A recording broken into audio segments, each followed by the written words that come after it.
Ethanol શું છે, આપણા પેટ્રોલમાં કેમ ઉપયોગ કરવામાં આવે છે?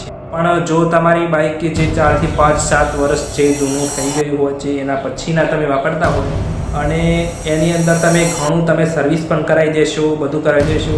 ઇથેનોલ શું છે અને તે આપણા પેટ્રોલમાં કેમ ઉપયોગ કરવામાં આવે છે?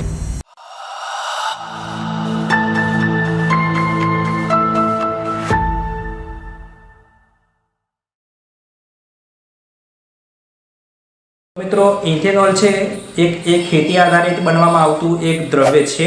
એટલે જેમ કે તે જૈવિક રસાયણ આલ્કોહોલ કહેવાય, જે ઘઉં, મકાઈ કે મોલાસીસ એમાંથી બનતું આ વસ્તુ છે.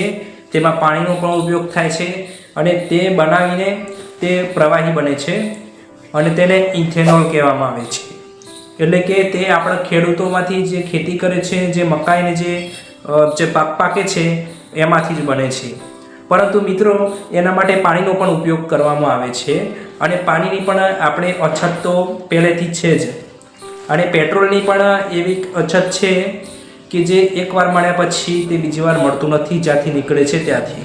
તો મિત્રો, આપણા સરકારને જે આ પેટ્રોલની અંદર જે અત્યારે હાલમાં E20 ઇથેનોલનો ઉપયોગ કરવાનું ચાલુ કર્યું છે, એના પહેલાં E10 હતું. ત્યાં સુધી તો બરાબર હતું, પણ હવે આ વસ્તુને અંદર 20% એડ કરવાથી આપણને કયા ફાયદા બતાવે છે ને કઈ રીતનું થાય છે એ હું તમને બતાવું, વિડીયોમાં બનાવી રાખું. હવે આમાં કહેવામાં આવે છે કે પ્રદૂષણમાં ઘટાડો કરવામાં આવે છે. તો મિત્રો, પ્રદૂષણમાં ઘટાડો એના માટે કે પેટ્રોલની અંદર આ એક ઘડ્યું પ્રવાહી અંદર એડ થાય તો થોડુંક જે ધુમાડો નીકળે છે એની અંદર થોડી ક્ષમતા ઓછી થાય. અને મેન વસ્તુ કે આપણે બહારથી જે વસ્તુ મંગાવીએ છીએ પેટ્રોલ મટીરિયલ, એની અંદર આપણે ઓછું મંગાવવાનું થાય અને જે ઇથેનોલ છે એ તો આપણા અહીંથી બની જાય છે. હવે મિત્રો, વાત આવી કે ઇથેનોલ આપણા માટે ફાયદાકારક છે કે નહીં. તો મિત્રો, આ માહિતી ખાસ ધ્યાનમાં રાખજો કે તમે વર્ષ કે 2 વર્ષ પહેલાં બાઇક સાધન લીધું હશે કોઈ પણ, તો એની અંદર જો પેટ્રોલ ચાલતું હશે તો એની અંદર ઇથેનોલ તમારે થોડું સારું ચાલશે, જલ્દી તમને અત્યારે હાલ કોઈ નુકસાન નહીં કરે. પણ જો તમારી બાઇક કે જે 4 થી 5 7 વર્ષ જે જૂનું થઈ ગયું હોય છે એના પછીના તમે વાપરતા હોય તો એની અંદર આ ઇથેનોલવાળું પેટ્રોલ છે એ તમારા એન્જિનમાં ચાલશે નહીં અને એન્જિન બંધ પડવાની શક્યતા છે. અને એની અંદર તમે ઘણું સર્વિસ પણ કરાવી દેશો, બધું કરાવી દેશો. પણ આ વસ્તુ એવું છે કે એ અંદર પેટ્રોલ અને આ જે ઠરી જાય છે અંદર જે પેટ્રોલ છે એની અંદર કોઈ વસ્તુ નથી કે જે આમ છાશ ઠરી જાય છે અને પાણી અલગ થાય છે. પણ આ ઇથેનોલની અંદર એક પ્રશ્ન એવો હોય છે કે જે આ દ્રવ્ય જે અંદર ઇથેનોલ એડ કરેલું હોય છે એ અમુક ઠરી જાય છે, તેના તળિયે ચોંટી જાય છે અને પેટ્રોલ ઊંચું રહે છે. એના લીધે તમારી જે ટાંકી છે એની અંદર કાટ લાગવાની શક્યતા હોય છે. અને જો રબરની નળીઓ જે હોય છે પેટ્રોલની, એની અંદર ઇથેનોલ નુકસાન કરે છે અને નળીઓ કાળી થવાની શક્યતા હોય છે. તો મિત્રો, આમ ગણવા જઈએ તો આપણે જે રોજિંદા જીવનમાં જે 10% ઇથેનોલનો ઉપયોગ થતો હતો, પહેલાં પણ થતો, તો ત્યાં સુધી તો મિત્રો બરાબર હતું. પણ જ્યારે E20 વાપરવાનું ચાલુ કર્યું છે ત્યારથી બધાની બાઇકો E20 ફ્યુલ જે આ ચાલે છે ઇથેનોલ, એને ચલાવવાની ક્ષમતા બધી બાઇકોમાં નથી હોતી, બધા સાધનમાં નથી હોતી.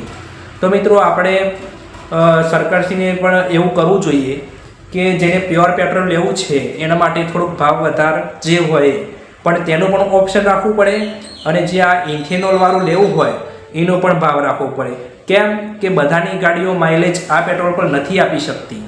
ઘણા લોકોના પ્રશ્ન બની ગયા છે કે જેને 100 રૂપિયાના પેટ્રોલમાં જે 15 કિલોમીટર ચાલતું એ અત્યારે હાલમાં એટલું પણ નથી ચાલતું.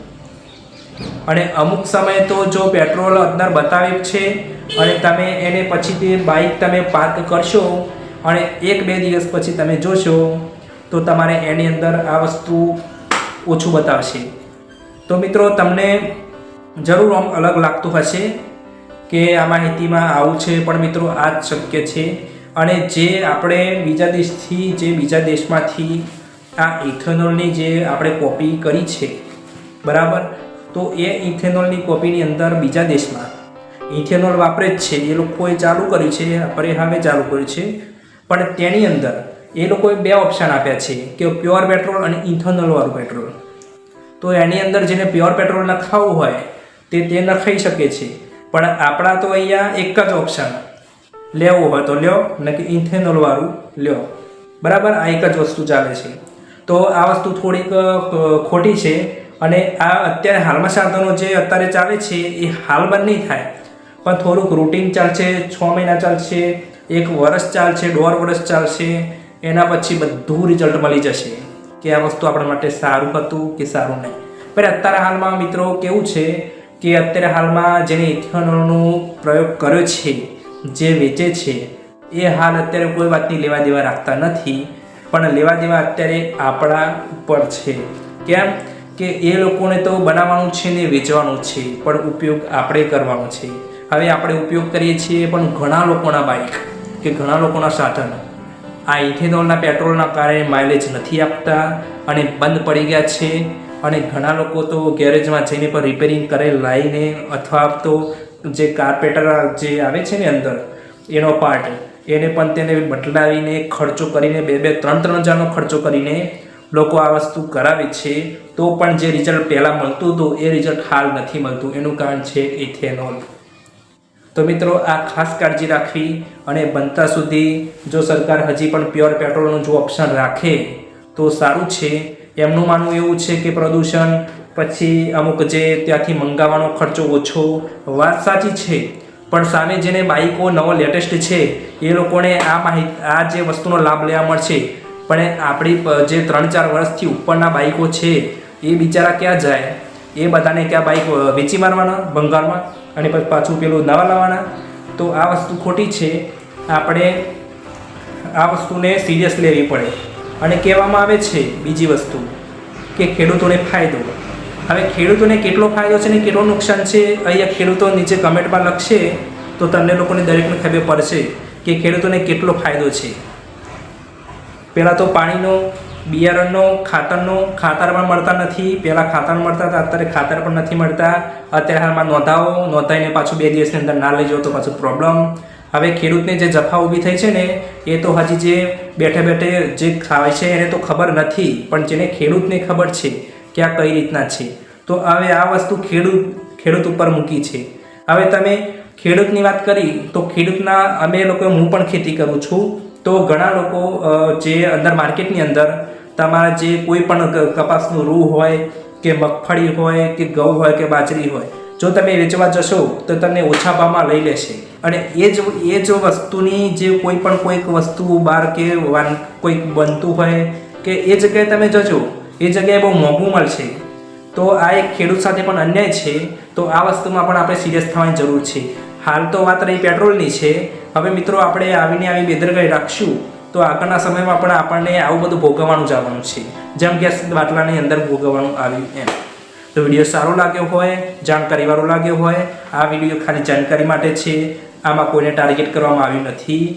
તો કોઈ ખોટું કમેન્ટ કરે નહીં. અને વિડીયો સારો લાગ્યો તો ચેનલને સબસ્ક્રાઈબ કરી દો. અને હું પણ આ માહિતી આપતો રહેવાનો છું.